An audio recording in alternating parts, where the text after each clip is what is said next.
and we're going to present about analyzing Malaysia's budget 2026 through the lens of Maqasid Al-Sharia. Our group members starting from me, Muhammad Shanizi Arif bin Muhammad Kasat with matrix numbers 82682, and my friends Dayang Lili Shazwani binti Awang Sharbini 101619, Kugan Al-Naki Sangkaran 101798, and last Muhammad Imran bin Tahir Mazlan 99944. And now we move to the next slide.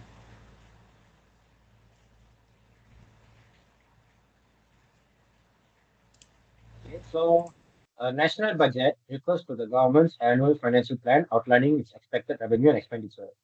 It's a key tool to manage the economy, to allocate public resources, and achieve the national development goals. Malaysia's 2026 budget was tabled on 10 October 2025 by the Malaysian Prime Minister and also Finance Minister, Dr. Sri Anwar Ibrahim. And with the budget having a total allocation of 470 billion ringgit, it's the largest budget ever presented in Malaysia's history. And the budget decisions directly affect the welfare, equity, and long-term sustainability of the Malaysian people as well as the country. Therefore, analyzing the budget using Maqasid al-Sharia helps assess its ethical and social impact.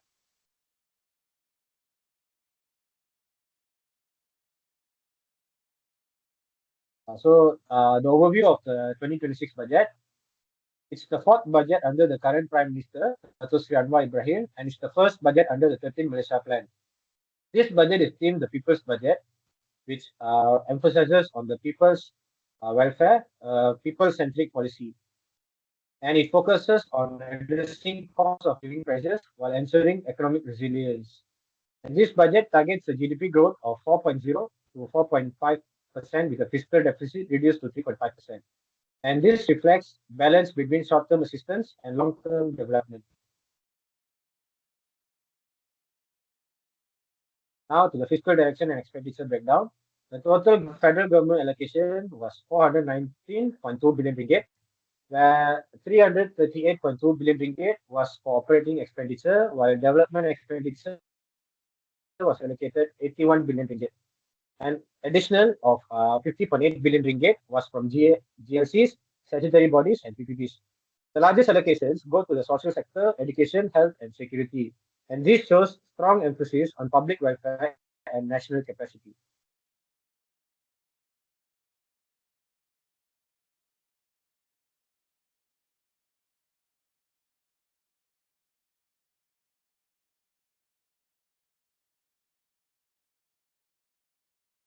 So the identification of economic objectives, firstly, is to sustain economic growth while strengthening fiscal discipline.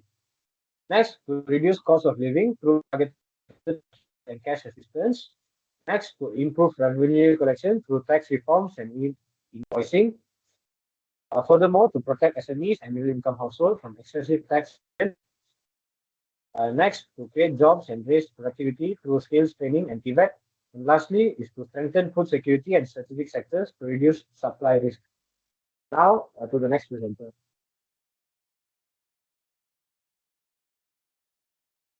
Okay, so I will present the next slides. Okay, first, we talk about the Islamic economic perspective. So Islamic economics emphasizes ethics, justice, and social well-being in the fiscal planning and the budget planning. So a government is viewed as a trustee or holder of is a amanah lah. They hold amanah, which is trust of public funds. Public resources in Islamic economics belong to the ummah, which is the society, and must be managed responsibly. So here we can see that government is given a trust to manage and allocate resources of public funds efficiently lah. So budget is a key tool to achieve justice and equitable distribution.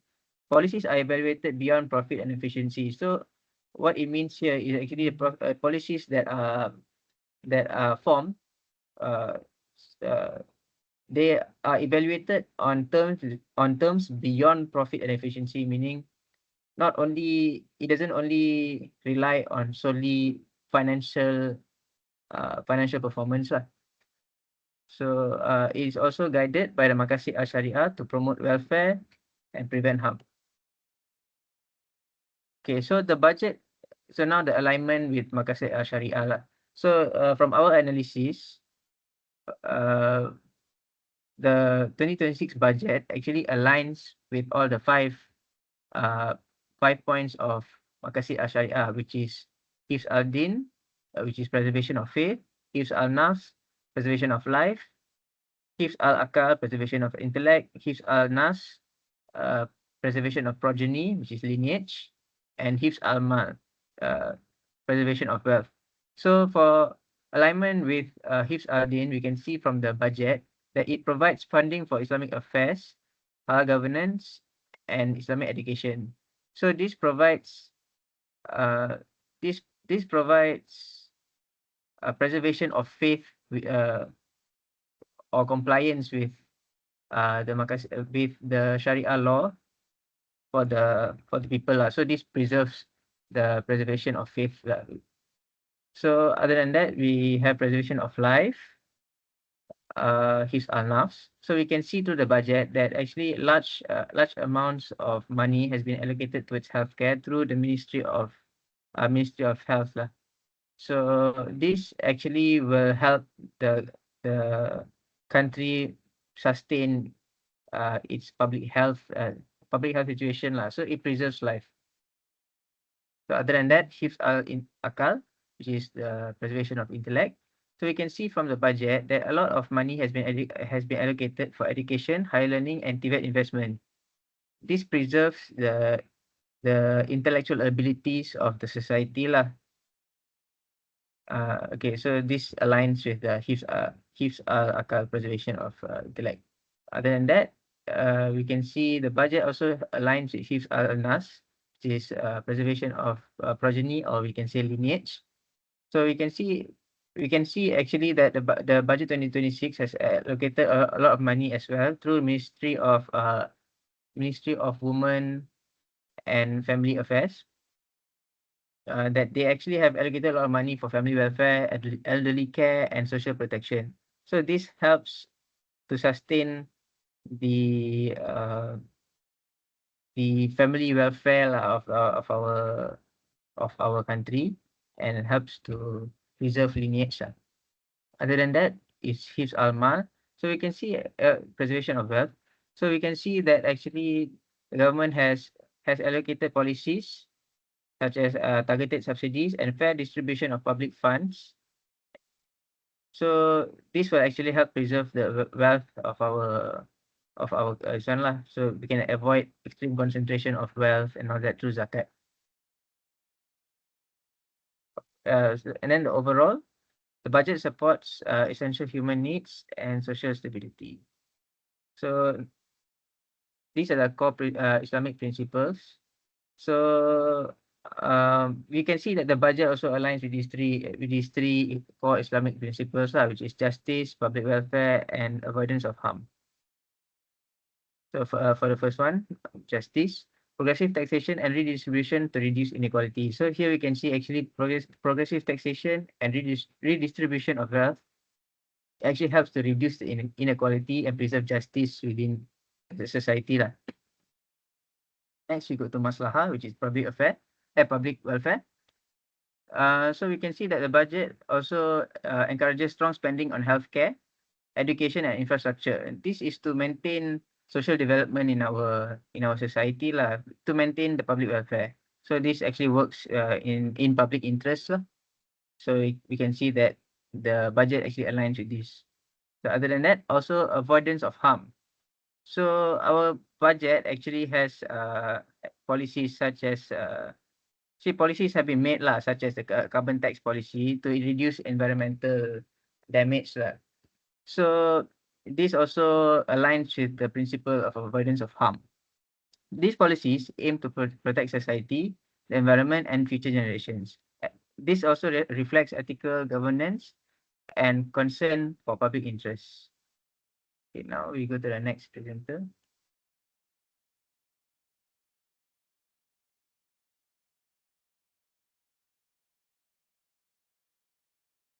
So for Malaysia budget 2026 have a several positive ethical aspects such as e-invoicing improve the transparencies and reduce corruption. This means by digitalizing the invoice, it's making it easier to track the government spending and prevent misuse of the funds. And second is a better tax compliance, ensure the fairness in revenue collections. This means when the taxpayer conflict with a regulation, revenue collection is more equitable and benefit with all citizens. And lastly is a lower fiscal deficit, so the responsible financial management. This means reducing the deficit demonstrated that the government is managing the public resources responsibly and ethically. Now we move to the some ethical concern that remain, uh, such as the continued reliance on interest based on the debt riba, which means that borrowing with the interest still used in a certain expenditure, which is can create a conflict with the Islamic economic principles. And risk inequality assistance is poorly targeted. Without a careful targeting, welfare program may be not reach to those who need the most. And lastly, is require the strong implications and monitorings. What I mean is effective enforcement is crucial, and oversight it will creating the measure it will creating the misuse of the money that we collected from the budget 2026.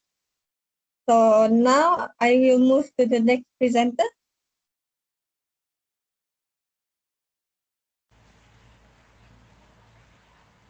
Okay, moving on to the slide recommendations. So based on our analysis, we have identified a key ways to bridge the gap between the current budget 2026 and a more ideal Islamic economic model.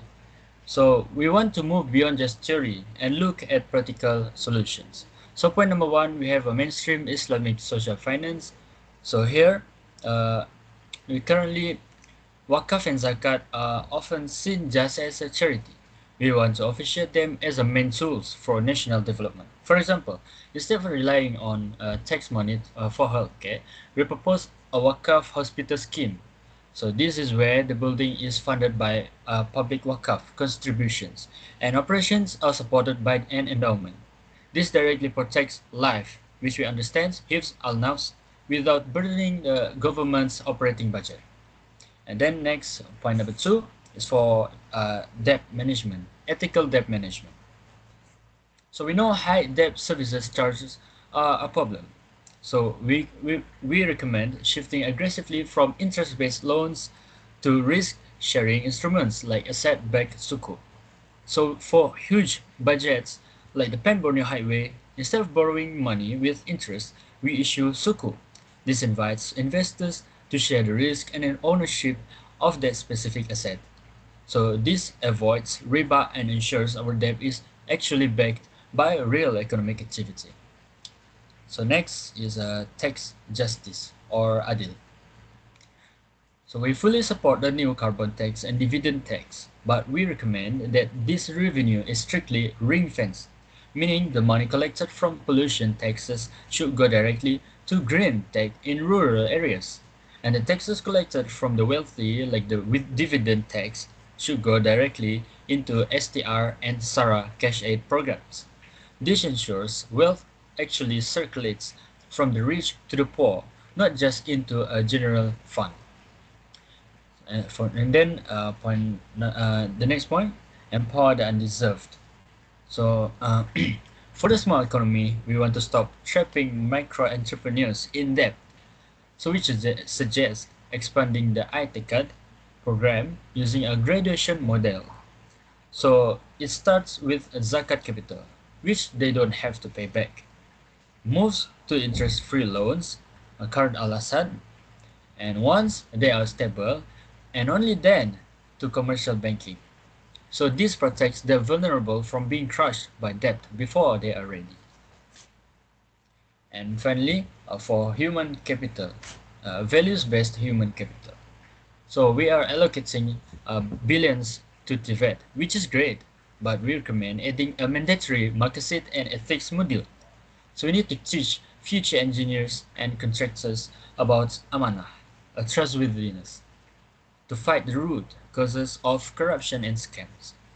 So, in conclusion, for this recommendation slide, we want to mainstream wakaf, switch to sukuk, redistribute tax fairly, and build character, not just skills. So this all concludes for recommendations, and we can move to the next slide.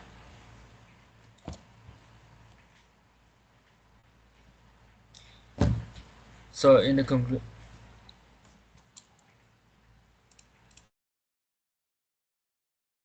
So for conclusion, Malaysian Budget 2026 is showing a strong focus on the people welfare. Many measures align with the Maqasid al-Sharia objective. And there are also the support protection for life, intellect, wealth, family, and faith. And it also reflects the Islamic values such as the justice, welfare, and harm preventions. And there are also ethical challenges remain, especially the interest debts. Even though it's even though it there still continue reform that can strengthen the alignment with the Islamic economy. So that's all for our group presentation, which is our group 17. Thank you.